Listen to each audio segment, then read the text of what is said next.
Now we will come to variable force.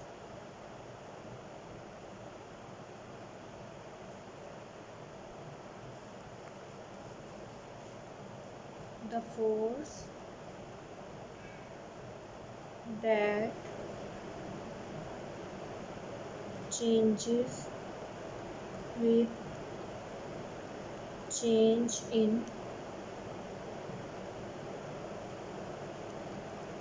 position, time और velocity कि जो force position, time या velocity के चेंज होने से चेंज हो जाए उसको हम क्या कहते हैं, वेरिएबल फोर्स। तो पहले हम देखते हैं पोजीशन डिपेंडेंट फोर्स हमारे पास कौन सी होती है।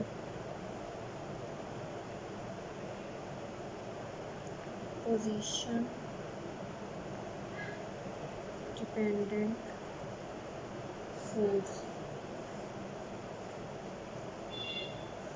पोजीशन डिपेंडेंट फोर्स हमारे पास होती है रिस्टोरिंग फोर्स। रिस्टोरिंग फोर्स का एक्सप्रेशन हमें पता होगा, F इज इक्वल्स टू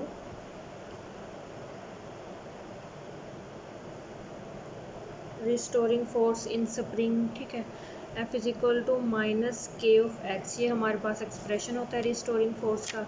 अब यहाँ पे के क्या होता है, स्प्रिंग कांस्टेंट, एक्स क्या है, पोजीशन, ठीक है, कि अगर आपका स्प्रिंग यहाँ पे है, पार्टिकल आपका मेन पोजीशन पे पड़ा हुआ है, तो x क्या होगा आपका, मेन पोजीशन से डिस्टेंस, इन दो पोजीशंस के दरमियान जो डिस्टेंस होगा वो आपका क्या होगा, x। मीन जितना x ज़्यादा होगा, जितनी पोजीशन की value with respect to mean position far away होगी, जितना x की वैल्यू ज़्यादा होगी उतनी आपकी फोर्स क्या होगी, ज़्यादा।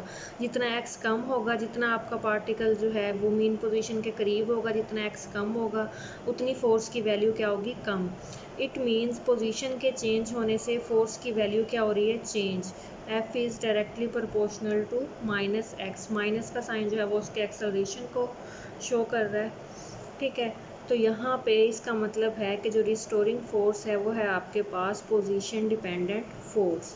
और अगर हम यहाँ पे F की वैल्यू पुट करें M A minus k of x, तो यहाँ पे a की वैल्यू आपके पास क्या आएगी, माइनस के over M x.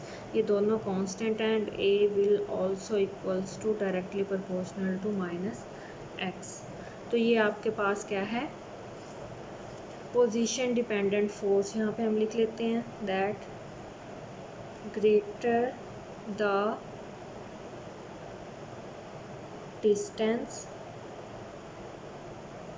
Greater will be force, ठीक है। लेस होगा डिस्टेंस तो लेस आपके पास क्या हो जाएगी, force.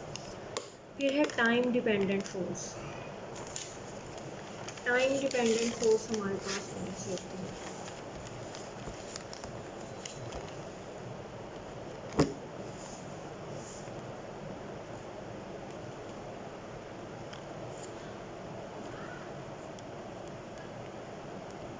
Time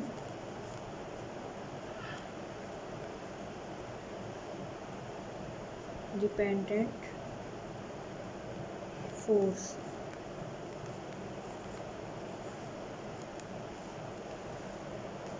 Many of you who know how to drive a vehicle will know that how to apply brake.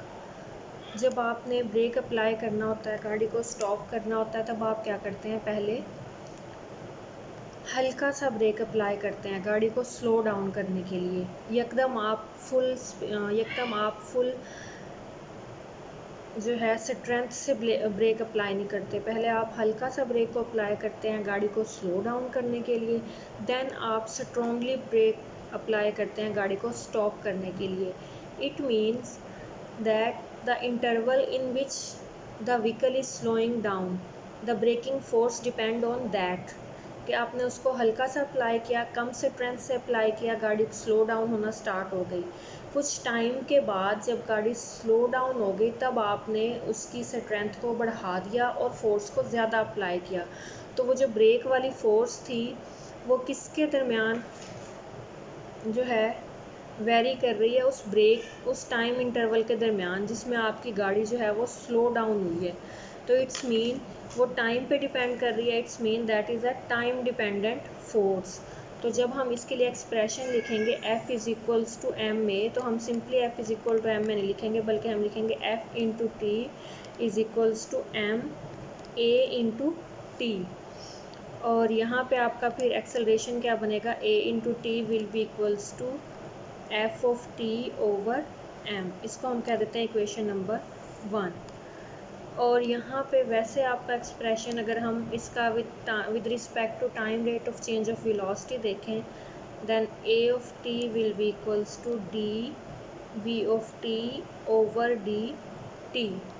तो t को हम इस साइड पे अगर मल्टीप्लाई कर दें, ये बन जाएगा D V of T into A of T and D T, equation number 2।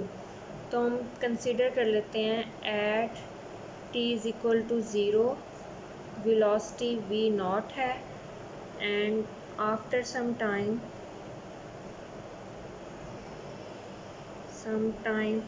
t velocity जो है वो आपकी v है। तो ये कंडीशंस अप्लाई करके हम यहाँ पे क्या कर देंगे, इंटीग्रेशन अप्लाई कर देंगे डी वी ऑफ टी। अब देखिए यहाँ पे मेरा पहले बाउंड्री कंडीशन डिफ़ाइन करना ज़रूरी था। बाउंड्री कंडीशन डिफ़ाइन करना क्यों ज़रूरी था, क्योंकि अब ये आपकी वेलोसिटी जो है ये टाइम डिपेंडेंट पे है, तो इस इंटेग्रल को सॉल्व करते हुए आपको बताना पड़ेगा कि टाइम पे इसकी डिपेंडेंस से क्या वैल्यूज़ आती हैं, ठीक है। तो इसलिए हमें यहाँ पे बाउंड्री कंडीशंस पहले हमने यहाँ पे डिफ़ाइन कर दी। और अब जैसा कि मैंने पहले भी जिक्र किया था कि अब आपका एक्सेलरेशन टाइम डिपेंडेंट है, अब आप इसको आउटसाइड द इंटेग्रल नहीं लिख सकते, अब आपको इसको इनसाइड द इंटेग्रल ही लिखना पड़ेगा। तो जब ये इंटीग्रेशन अप्लाई करेंगे तो यहाँ पे क्या बनेगा, वी नॉट टू वी इसकी लिमिट्स आएंगी, और इस इंटीग्रेशन में जब हम a की वैल्यू पुट करेंगे that will be f of t over m into d T. तो यहाँ पे वैल्यूज़ पुट करें, ये क्या बन जाएगा, v minus v not is equals to 0 से t f of t over m into d t, and v will be equals to v not plus 0 से t f of t over m d T.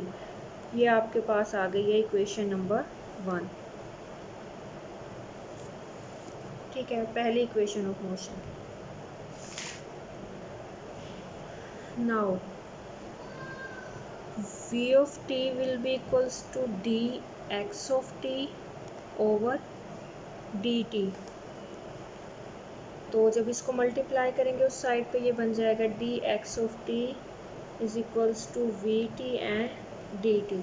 अब हम again पहले boundary condition apply कर लेते हैं, at t is equals to 0 x is equals to x naught and at t is equals to t we have x। Boundary conditions यहाँ पे put करें, x not से x d x of T will be equals to 0 से t v of t into d t, ठीक है।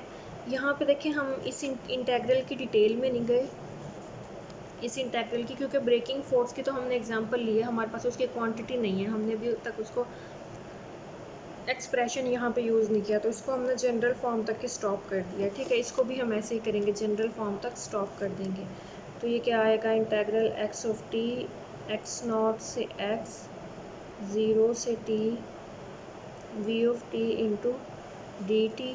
तो ये बनेगा एक्स माइनस एक्स नॉट 0 से t v of T into d t. X not इस side पे आके प्लस हो जाएगा, x is equals to x not plus 0 से t v of t into d t. ये आपके पास आ गई है second equation of motion for